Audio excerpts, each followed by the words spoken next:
Chapter 13. And Aram went up from Mitzrayim into the south, he and his wife, and all that he had, and Lot with him. And Aram was very rich in livestock, in silver, and in gold.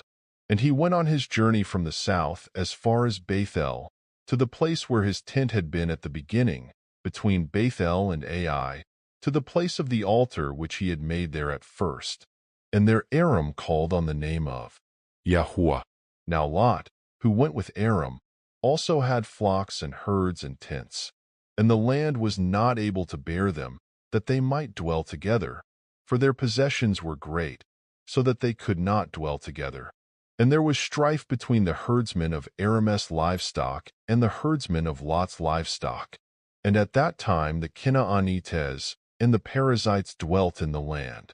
Then Aram said to Lot, Please let there be no strife between you and me, and between my herdsmen and your herdsmen, for we are brothers. Is not all the land before you? Please separate from me.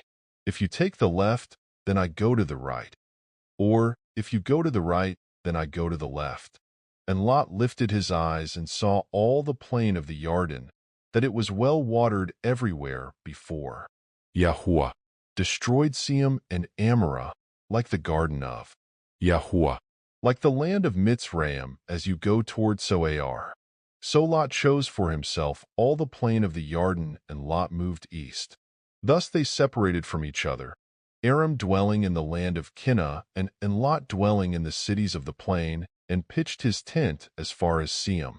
But the men of Sihon were evil and sinned before YAHUAH, exceedingly so.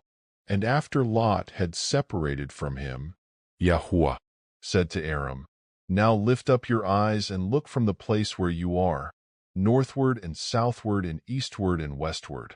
For all the land which you see I shall give to you, and your seed forever. And I shall make your seed as the dust of the earth, so that, if a man could count the dust of the earth, then your seed also could be counted. Arise, walk in the land through its length and its width, for I give it to you. So Aram moved his tent, and went and dwelt by the terebinth trees of Mamre, which are in Aran, and built an altar there to YAHUAH.